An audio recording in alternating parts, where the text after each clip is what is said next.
The day I graduated from college should have been one of the happiest moments of my life. Instead, it became the day my family threw me away. I still remember standing in our driveway, my graduation gown wrinkled and damp from the light rain, while my father's words cut through the air like knives. A degree in computer science? What a waste. He waved my diploma like it was garbage. Your sister is in medical school, becoming a real professional, and you spent 4 years learning to play with computers? My mother stood in the doorway, arms crossed, disappointment etched on her face. We spent all that money on your education and this is how you repay us? I tried one last time to make them understand. The tech industry is the future, Mom. I already have job offers from startups. My father spat. Not real companies. Not respectable positions like your sister's residency at Metropolitan Hospital. Ah yes, my perfect sister Diana. Ever since she'd gotten into medical school, nothing I did could measure up. It didn't matter that I'd graduated summa cum laude, or that I'd developed 3 successful apps during college. In their eyes, anything tech-related was just playing around. The companies I'm interviewing with are offering 6-figure starting salaries, I said quietly. More than a first-year resident makes. That was the wrong thing to say. My father's face turned purple with rage. Get out, he roared. You're a disappointment, Olivia. A complete failure. Don't come back until you've gotten a real job. My mother didn't say a word as he slammed my suitcase onto the driveway. She just watched, silent and judging, as my father threw out the daughter who dared to choose computers over clinics. I picked up my suitcase, the weight of my laptop inside offering strange comfort. Goodbye then, I said, my voice steadier than I felt. I won't bother you with my failures anymore. That was 5 years ago. 5 years during which I didn't just survive, I thrived. While my parents were busy bragging about Diana's residency at every family gathering, I was building something they couldn't even comprehend. It started with a simple idea during a late-night coding session in my tiny studio apartment. I'd been freelancing, developing custom software solutions for small businesses, when I noticed a pattern. Every company needed similar tools, but the existing options were either too expensive or too complicated. So I created StreamFlow, a suite of business management tools that anyone could use, regardless of their tech expertise. It took months of 18-hour days surviving on ramen and coffee, but finally I had a working prototype. The first client was a local bakery, then a law firm, then a medical practice. Oh, the irony. Within a year, StreamFlow had grown from a one-woman operation to a company with 50 employees. By year 3, we had offices in 3 cities and a client list that included Fortune 500 companies. I kept my name out of the press, operating through a holding company that obscured my identity.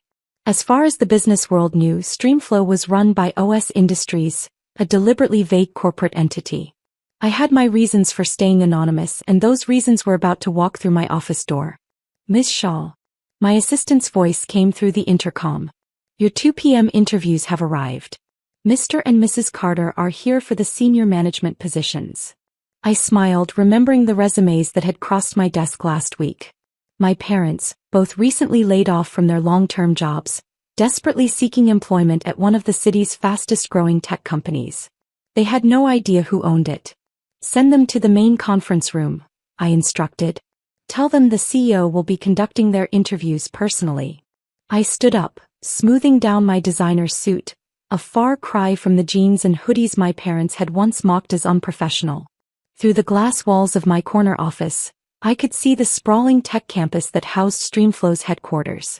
Not bad for someone who just played with computers. Walking to the conference room, I caught sight of my reflection in the polished steel walls. At 31, I barely resembled the tearful graduate my parents had thrown out. Success had given me something money couldn't buy: confidence. I paused outside the conference room, watching through the one-way glass as my parents fidgeted nervously in their seats.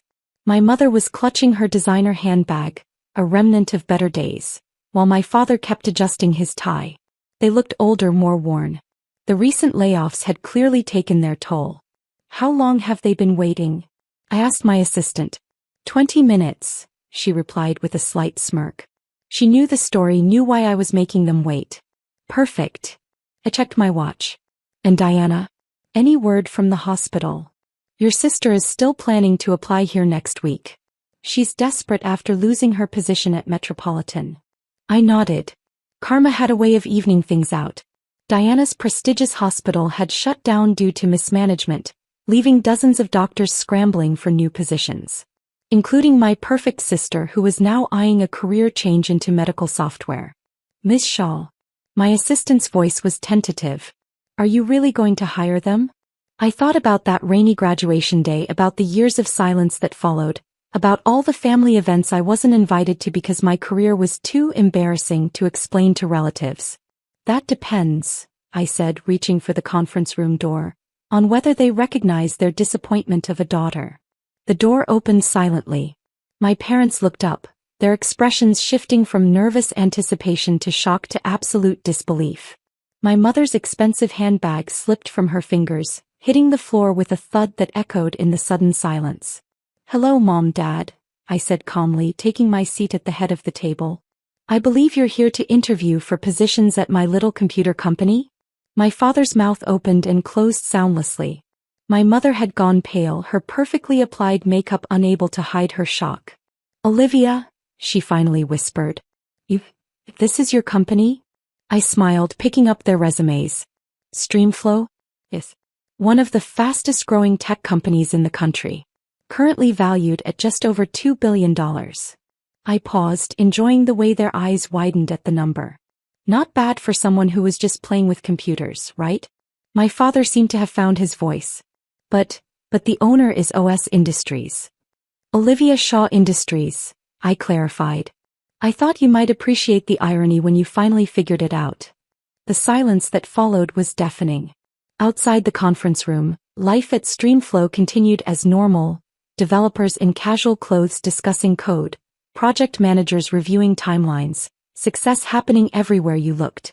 Success that I had built piece by piece while my family was busy dismissing my choices. So, I said, opening their files, shall we begin the interviews? I believe you both have extensive experience in traditional business management. I glanced up, my expression neutral. Though I'm not sure how well that translates to a tech company. After all, we're not a real business, are we? My father recovered first, his shock transforming into that familiar authoritative tone I'd grown up with. Now, Olivia, there's no need for sarcasm.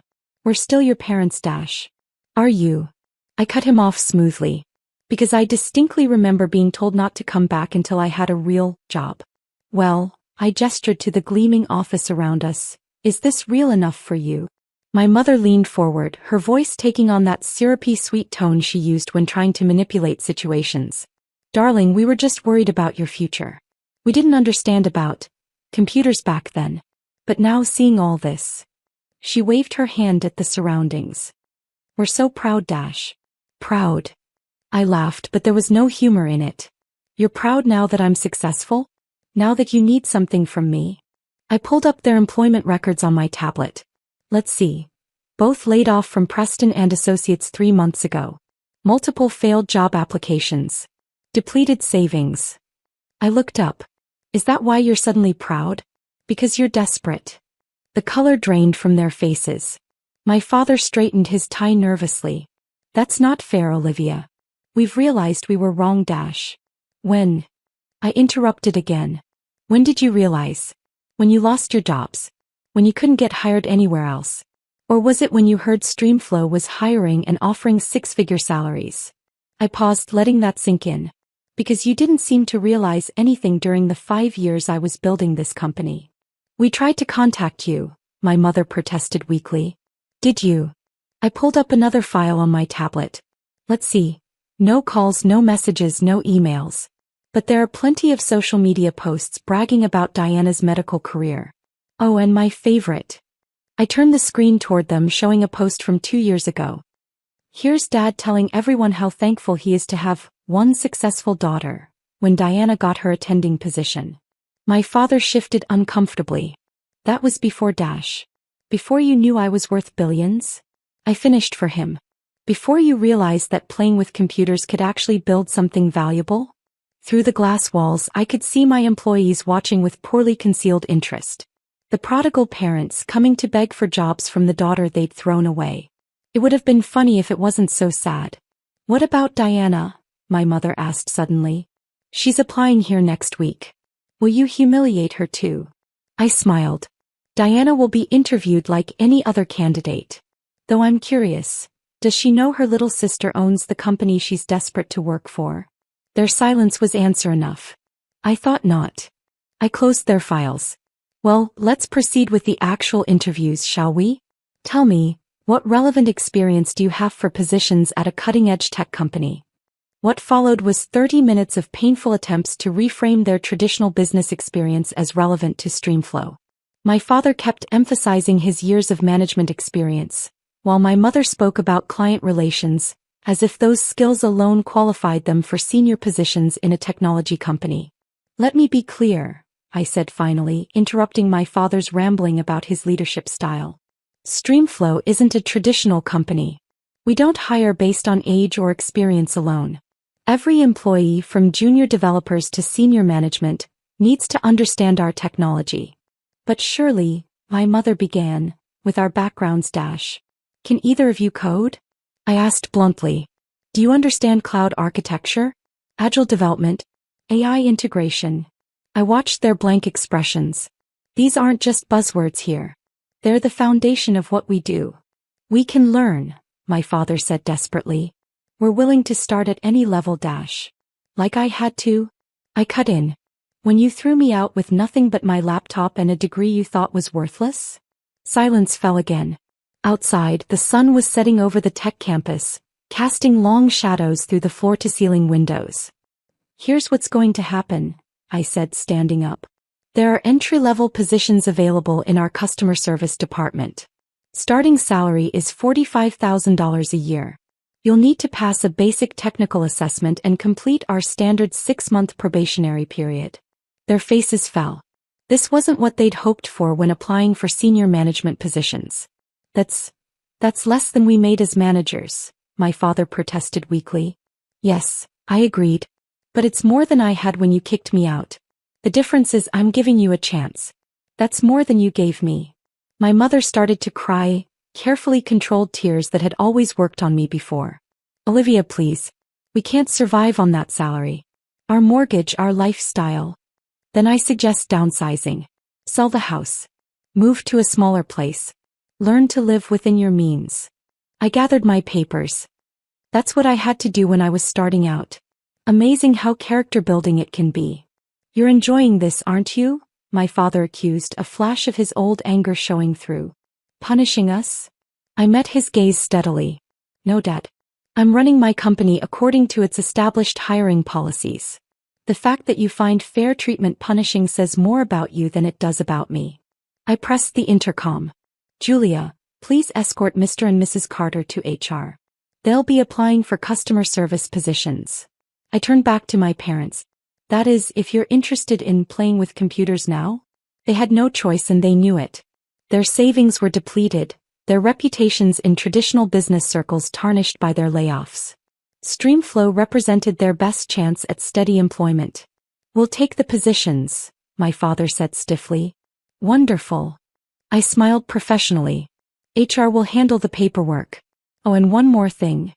I waited until they were at the door.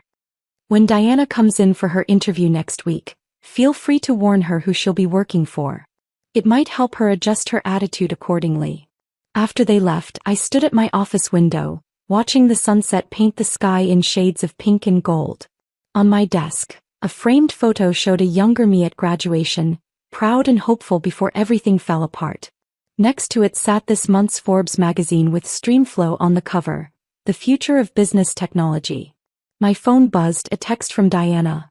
Mom and Dad told me everything. I can explain about the social media posts. I left it unanswered. Let her sweat a little before her interview.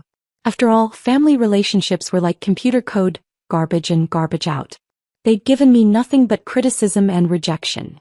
They couldn't expect premium access in return. The next morning, my parents arrived for their first day of customer service training. I watched from my office as they sat through basic technical orientations, struggling to understand concepts that our youngest employees grasped easily. The same technology they'd dismissed as worthless was now their lifeline to financial stability. During their lunch break, I overheard my father telling my mother, "I can't believe she's the C." All those years we thought. We were wrong, my mother replied simply. So terribly wrong. As they were. But as I turned back to my work, reviewing plans for StreamFlow's upcoming international expansion, I realized something important. Success isn't about proving others wrong, it's about proving yourself right. Every line of code I'd written, every sleepless night of development, every small victory that led to this moment, I'd done it for me, not for them. Let them learn to use computers. Let them struggle with basic tech concepts. Let them experience what it's like to start from the bottom. Maybe then they'd understand that sometimes the child you throw away becomes the adult you have to answer to. After all, karma, like good programming, is all about loops and returns.